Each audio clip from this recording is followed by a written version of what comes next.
আসসালামু আলাইকুম সুপ্রিয় দর্শক শ্রোতা, আগামী 17ই জুলাই রোজ বুধবার বাংলাদেশে পালিত হতে যাচ্ছে পবিত্র আশুরা। এই আশুরার দিন আমরা কি আমল করব এ বিষয়ে আজকের ভিডিওতে আমি সংক্ষিপ্ত কিছু কথা আলোচনা করব এবং কয়েকটি আমল আপনাদের সামনে তুলে ধরব। আল্লাহ রব্বুল আলামিন এই মুহররম মাসকে নিজের মাস বলেছেন, সুতরাং এই মাসের গুরুত্ব ফজিলত অনেক বেশি। এই মাসে আপনি যে আমলগুলো করতে পারেন তা হচ্ছে আশুরার রোজা রাখা, অর্থাৎ আশুরার দিন এবং তার পরের দিন দুটি রোজা রাখা, অথবা আশুরার আগের দিন আর আশুরার দিন এই দুই দিন রোজা রাখা।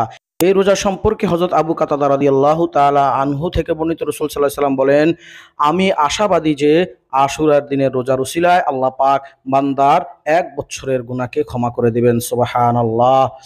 দ্বিতীয় আমলটি হলো পরিবারের জন্য আশুরার দিন ভালো খানা পিনার ব্যবস্থা করা। যে ব্যক্তি আশুরার দিনে আপন পরিবার পরিজনের জন্য পর্যাপ্ত খানাপিনার ব্যবস্থা করবে, আল্লাহ পাক পুরো বছর তার রিজিকে বরকত দান করবেন। প্রিয় দর্শক শ্রোতা, এই হাদিসটির সনদ যদিও দুর্বল, তবে অনেকেই এই হাদিসটি বর্ণনা করেছেন।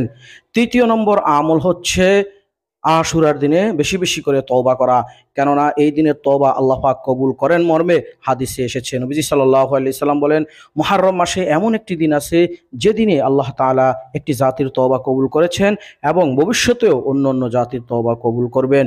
প্রিয় দর্শক, এই তিনটি আমল ছাড়া আশুরার আর যত আমল বা যত কার্যকলাপ আমাদের সমাজে প্রচলিত রয়েছে বা হচ্ছে, এ সবগুলোই ভিত্তিহীন, ইসলাম বিরোধী। আল্লাহ পাক আমাদেরকে সঠিকভাবে আমল করার তৌফিক দান করে। আমিন।